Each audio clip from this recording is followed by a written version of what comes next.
interessante. Rapaz, viralizou as ocorrências do Rio de Janeiro. Sim. Que o senhor contou, né? Eu queria que o senhor repetisse algumas coisas do Rio de Janeiro, pode ser? Pode, sim. Aquela da Força Nacional, dos angolanos, rapaz. Conta essa história direito pra gente, do começo, em detalhes.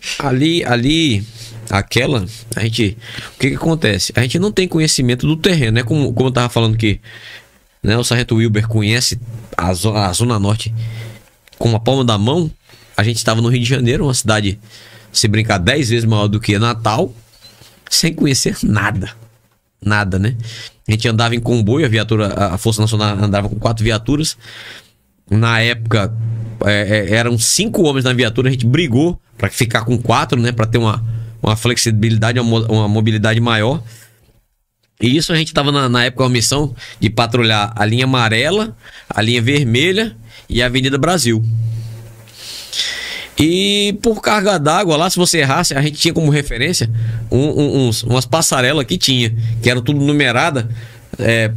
A gente tinha para ir para tal canto, a gente fazia a conversão ali naquela passarela e tal. Só que quando você erra, você embica na favela lá. Quando você erra, você embica na favela. E não tem boquinha. A recepção lá é pesada. E nós estávamos nesse patrulhamento, em cargas d'água lá, a gente já estava todo mundo com sono, porque a rotina de serviço na Força Nacional estava pesada, o efetivo ainda não estava grande para 2017, né? Que foi evoluindo. A gente começou, era PPR, que era Pelotão de Pronta Resposta, passou a CPR, até chegar a BPR, que era batalhão, né? Só que foi paulatinamente, o efetivo estava pequeno. E a gente tinha que cumprir a missão com aquele efetivo que tinha. Estava muito cansativo. E tinha um posto de gasolina que a gente tomava café lá, que o cara era força amiga total, né? Você ia lá, não tinha problema, a gente fazia um autoguardado, tomava um café para continuar em condições. E nesse retorno que a gente foi fazer, a gente embicou numa favela lá que era dominada na época pelos angolanos. Os caras vinham pro Brasil num projeto que teve lá do governo que abria bolsa de estudos para esses camaradas, né? Só que os caras vinham para cá para estudar de dia, para estudar de dia na faculdade, e de noite ia trabalhar para os narcotraficantes, foram cooptados, né? E os caras tinham uma experiência de guerra absurda, né, na Angola. Entendeu? Os caras tinham muita técnica, muita tática de guerrilha, né? Aí a gente errou esse retorno e começou a adentrar em uma favela, né? Que não era necessariamente, logo no começo, ela já não era vertical. Ela tinha uma entrada grande. Isso a gente indo, pai, meio perdido, que a maioria das vezes a gente tava perdido mesmo no Rio de Janeiro. Não tinha na época esse negócio de navegador. Os que tinham uns Garmin, que quando o cara comprava lá com uma graninha era dele, particular, mas também que não dava certo, porque não era tudo mapeado. Aí a gente errou lá e tá adentrando. Daqui a pouco, bum, acende uns refletorzão na cara da gente lá. E só vê aquele negócio, identifica, mas um sotaque diferente, né? Você vê que o sotaque fosse o português de Portugal. Identifica que não sei o que, tá. Aí quando o refletor acendeu, o cara começou a falar, a gente desembarcou, a gente não conseguia ver nada. É igual essa tua luz aqui. O negócio clareando na cara, igual o farol da viatura. A gente não via nada, desembarcou e fez um autoguardado, né? Todo mundo aferrou. Quando o olho começa a se acostumar com a escuridão, tinha os bueiros que tinha os camaradas saíram dos bueiros apontando fuzil pra gente. Quer dizer, a gente tava no meio do cerco dos caras. Arma em cima, nas casas. Tudo que os caras tinham cercado a gente. E tudo era, a maioria era K-47. A maioria era K-47, né? E o cara verbalizando, eles identificaram. As viaturas da gente eram totalmente diferente da PEMERG, né? Que era branco, com detalhe azul. A nossa, na época, ou era camuflada, né? Ou era uma viatura preta parecida com a da Polícia Federal. Eles identificaram e começaram a verbalizar: o que vocês querem aqui? Tal. Aí o comandante da gente na época, que eu não vou citar o nome, porque de repente eu não sei se é interessante pra ele. Lá do Pará, inclusive.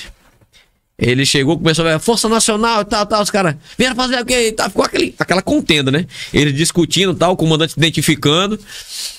E a gente, meu Deus do céu. Bicho, quando você olhou, quando você tem a noção tática, que na época eu já era cursado, a gente ia ter um enfrentamento, a gente ia ter um embate, mas quem ia perecer era a gente. Os caras estavam em posição estratégica no alto, eles tinham cercado o armamento melhor, abrigado, e tinham conhecimento do terreno. Por mais que ali eu conseguisse correr e procurar uma briga, alguma coisa, eu ia estar num terreno que eu não conhecia. Eu não sabia pra onde que eu iria, se fosse a pé, entendeu? Muita gente até julga essa atitude como se fosse covarde, né? Mas... Não. Assim, no vídeo, né, que viralizou no TikTok, já passou de milhões, do seu contando essa ocorrência, eles até admiraram. Porque diz assim, é o primeiro que conta a verdade e não conta a vantagem. E assim, graças a Deus o comandante da gente na época, muito sábio, né? E a tropa que a gente tava era muito coesa. A tropa a maioria dos combatentes estava ali tudo especializado, né? A gente age sob comando, né? A gente não tinha o que questionar da decisão do comandante. E ele começou a verbalizar, o cara disse. Aí ele falou, nós tava patrulhando assim, entramos aqui errado e tal. O cara lá também, né? O que tava verbalizando do lado dos traficantes, um cara muito sensato. Eu acho que ele já tinha uma experiência grande nessa parte de guerrilha, né? Ele disse, ok, aqui assim, atende e tal, a gente não quer guerra com vocês não. Entra nas viaturas, dá meia volta e vai embora. E isso a gente ficou, né, procurando, cada um procurando um alvo, porque se desse merda a gente ia atirar, né? Isso vocês com fuzil e tudo... A gente procurando, bicho. Era uma escuridão, mas você via, um via outro. Enfim, tava procurando ali. Ia ser uma doideira, né? A gente não ia se atingir, porque a gente fez um autoguardado. As viaturas ficou na formação de comboio. A gente abriu as portas, desceu e fez um autoguardado em volta das viaturas, né? Eu acho que dava uns 50 metros de autoguardado, né? E os caras tinham cercado tudo. Aí ele foi verbalizando, ele, beleza, não, a gente não quer guerra não, pá, não sei o quê. O comandante muito desenrolado, falava no linguajar aproximado com ele pra ficar tudo beleza. Só que a gente não embarcou na viatura, ele mandou a gente embarcar e dar meia volta, né? Os motoristas embarcaram, assumiram as viaturas, entendeu? E foram fazendo um retorno e a gente foi em volta das viaturas, assim uns 300 a 400 metros a pé, né? No trotezinho ali a viatura 11, 15 km, não lembro da velocidade, não olhei pra isso. Até a gente se sentir mais ou menos seguro para embarcar e ir embora. Mas foi um momento assim muito crítico, meu irmão. Eu vi ali me senti assim, pô, eu vou morrer combatendo, mas eu ia morrer. Ali da gente naquela situação, se a gente não chegasse ali a verbalizar e retrair, né? Para que se houvesse uma situação em outro momento, a gente ia morrer tudo ali naquela situação. Só acho que o fato dele ser angolano e ter essa experiência de guerra, né, contribuiu para esse diálogo ali. Porque se fosse sim. Outro, tinha já... com certeza. Quando você pega um camarada que já tem uma experiência de guerrilha, ou, por exemplo, nós temos aí muitos camaradas trabalhando pro outro lado que já serviram, ele tem um respeito, né, pelo profissional de segurança pública, pelo policial. Né? Ele sabe que o camarada tá ali, que o salário às vezes não vale a pena, mas que o cara tá pra matar ou morrer pela farda e pelo que ele acredita. Ele tem um respeito com relação a isso, né? Se de repente se fosse esses soldadinhos novos aí do crime, que entra, que não tem noção de nada, que não respeita nada, que não tem valor nenhum, né? Ele teria tirado e ia dar azar pra todo mundo, né? Eles iam perder, a gente ia perder, mas mais tem a gente pra perder do que eles, né? Entendeu? Teve até outra viatura, quando botei esse corte lá, né? Teve outra viatura da Força que os caras faleceram, entraram no lugar errado, né? Foi. Eu não tava lá, nessa época eu tava aqui no Rio Grande do Norte, eu soube disso aí. Eles entraram errado também e os caras pegaram a distância, né? Acertaram eles a distância. Foi muito trágico. Inclusive eu até conhecia um. Foi o mesmo Zangolão? Não. Foi outra comunidade. Foi outra comunidade. Porque... pelas informações que eu tive, os angolanos são uma mão de obra cara, né? Eles trabalham bem, eles cobram o tráfico, eles não se envolvem com o tráfico. Eles simplesmente fazem a parte de segurança, né? Eles não se envolvem. Tem isso, né? Então eles não são drogados, né? Porque os caras são inteligentes. São tipo mercenários, né? Exato, pronto, mercenários, você falou a palavra, né? Eles não se envolvem diretamente, né? Os caras vêm pra estudar, eles já viveram a guerra deles. Eles vêm pra estudar, se formar, só que eles querem dinheiro pra se manter com relação a isso, né, durante esse período. E é a maneira que eles ganham, entendeu? E também o senhor passou a compreender melhor o policial do Rio de Janeiro depois dessas situações? Rio de Janeiro... Não é que eu passei a compreender melhor não, tá? Rio de Janeiro é uma coisa altamente atípica, absurda e diferente da realidade de todo o Brasil, né? Do mundo. Do mundo. É muito diferente mesmo. Aqui, ó, tem um dado que diz que lá tem 56 mil soldados do tráfico de droga. Ou seja, isso é mais do que o exército de Portugal, mais do que o exército de outros países.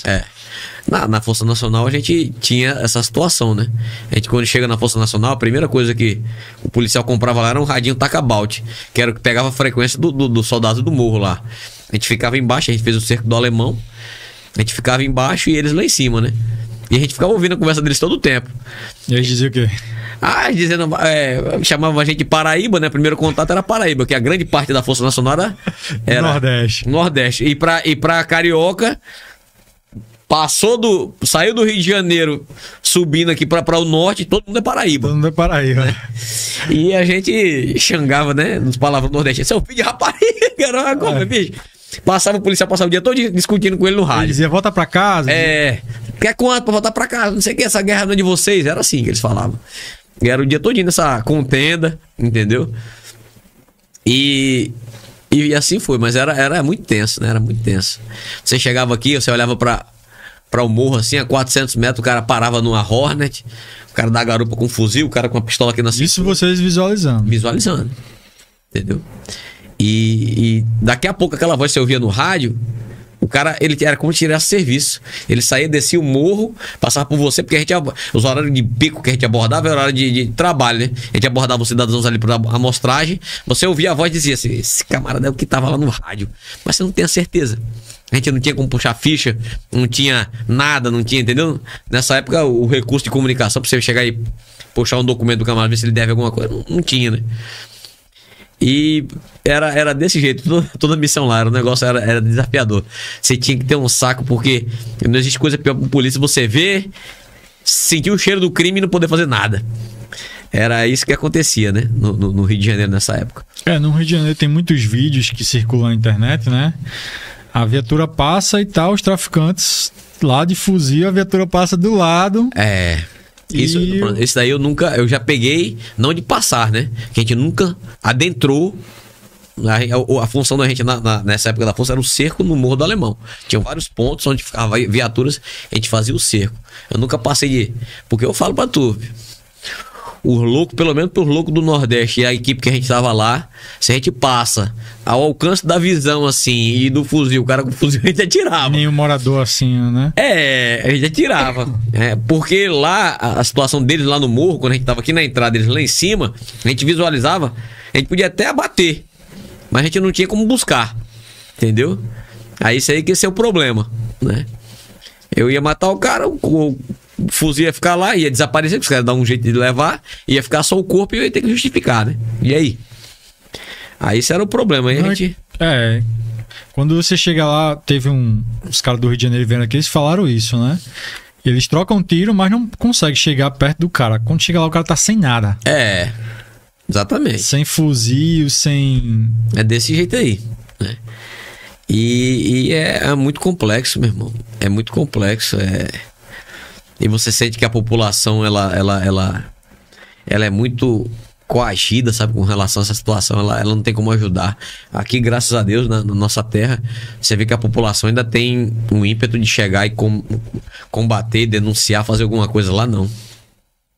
Infelizmente lá eles não tem mais coragem para isso, né?